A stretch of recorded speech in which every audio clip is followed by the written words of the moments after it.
Clutch control can be one of the trickiest things to manage when you first start driving. But we're going to go through a few things today that might help. First things first, know the minimum of the gear that you're selecting. So in gear 1, the minimum speed is 5 miles an hour in this vehicle. It might be 1 or 2 mile an hour different in your own vehicle. This means that I must not come off the clutch completely until I've reached that speed down on my speedo here. So if I put the clutch down, select gear 1, and then I'm going to set the biting point. Now you can do this one or two ways. You can put a little bit of gas on, then set the biting point. That is the correct way to do it. But for new drivers, sometimes it's a little bit easier to set the biting point first and then top up that acceleration a little bit. And the reason this is sometimes easier is because you don't get confused with the noise of the engine and the pivot, you know, the biting point itself. As you start to get more used to it, I would encourage gas and then bite. Okay, so it doesn't really matter as long as you've got them both set. So we're going to squeeze a little bit of gas. Around the 2000 revs is a good point to get to. And then we're going to lift the clutch up and we'll feel a small pivot.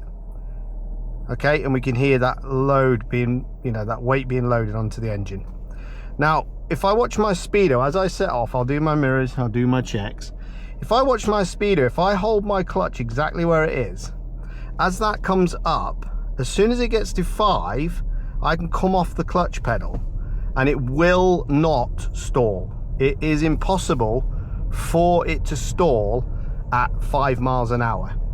And this is because if I don't press anything now, if I come completely off my gas pedal, so I'm not touching any pedals, the car pulls along at 5 mile an hour. So I know this is the minimum speed for this gear. Okay, so if I put the clutch back down, then I will drop below that 5 mile an hour, and obviously I can brake and stop. Okay, so one more time.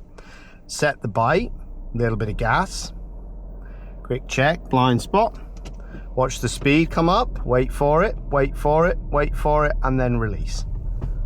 Impossible to stall if you do it that way around.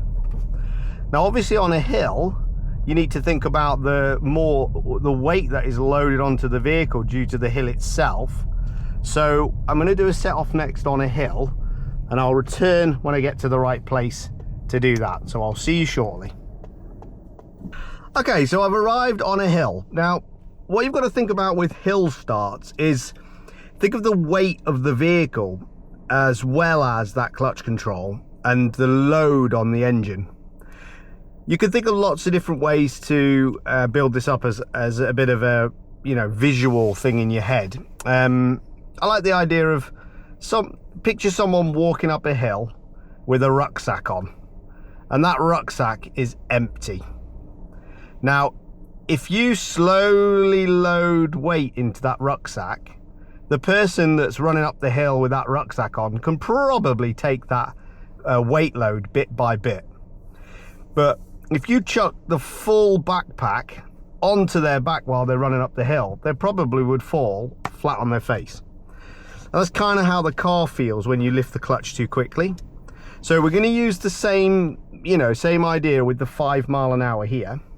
So we're going to select gear 1 like I did last time. I'm going to set the biting point again, but I really want to make sure that I feel the car pivot. And I don't know if you can see it in the camera. If I keep my head still and you focus on a fixed point, maybe down on the dashboard there, when I lift the clutch up, I can see that pivot. That's the car trying to move forward. But the reason it's not moving forward is because I've got my handbrake on. So I'm going to apply acceleration again, around the 2000 revs. And again, it takes a bit of practice to get used to this. I'm going to lift up to that point where it pivoted, quick check round, blind spot, handbrake off. Now I'm going to hold my left foot still. Hold your foot still, wait for 5 mile an hour, and then I can come off the pedal. And again, it won't stall as long as I don't lift the clutch quickly. I give the car a chance to pull me along. Now, think of your left foot. Your left foot is not pulling the car forward. It's introducing the clutch plates. It's introducing the engine to the wheel. And it's saying, hey engine, can you pull the wheel for me? As they come together, that happens. The engine will pull the wheel. You aren't physically pulling the wheel. So by lifting the clutch quickly, all you're doing is you're loading too much weight onto the engine, and then the engine of course stalls. So it's a little bit complicated mechanically, but just think of the weight of the vehicle and try and focus on the speed as you are, lifting your clutch up. Make sure you get to around 5 miles an hour. Again, it might be higher or lower in your vehicle, but just really focus on that slow movement and apply acceleration. Now, as I said before, some instructors will teach not to accelerate too much, and this is understandable at the beginning because you don't want to complicate the setting off process. But as soon as you start to feel confident generally with your clutch and gas, try and start using acceleration, and it will make a big difference to the way the car feels when you set off. On a downhill then, it's obviously slightly different. When you're going downhill, the car will roll forward, so it's actually gonna assist you. So you might not necessarily need as much acceleration to get the vehicle moving. So I'll stop here, which isn't ideal because of the van, but let's just do this. So this is a downhill gradient. It doesn't look much, but it's enough to demonstrate the process here. So I'm still gonna have my clutch down. I'm still gonna set my biting point, but it's gonna be a little bit lower. It's not gonna be as high. I don't want a big pivot because I'm gonna move forward anyway. What it's really important to do as the car starts to roll down the hill is again to focus on the 5 mile an hour. I need my clutch to be up at 5 mile an hour, because if it isn't, the car will roll faster, and then when I eventually lift my clutch, it will actually cause the car to jolt and try and slow back down to 5 mile an hour. So we're going to basically do the checks again. We're setting a biting point, but not really too high. I'm going to release the handbrake, a little bit of gas. Now look at the speedo. I'm still now off my clutch. So make sure you don't leave your clutch down.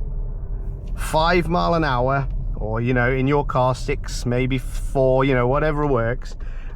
Get that clutch up on a downhill, otherwise you'll get a really nasty jolt. And if it does roll too fast, well then you can just select the next gear. So sometimes it's better to select gear 2 rather than lifting gear 1 if the car has already rolled faster than what gear 1 would like to do. I hope that makes a little bit of sense. I can do more on this if people want it, but I'm just trying to give you a little bit of information about the clutch today and how you can hopefully set off in a little bit of a smoother way next time you're on your driving lessons. So if you like the video, please consider giving it a like, and if you like the channel and generally how I am talking through things, then feel free to subscribe to the channel for any future content that might come that could assist you. So thanks for watching, and I'll see you in the next one.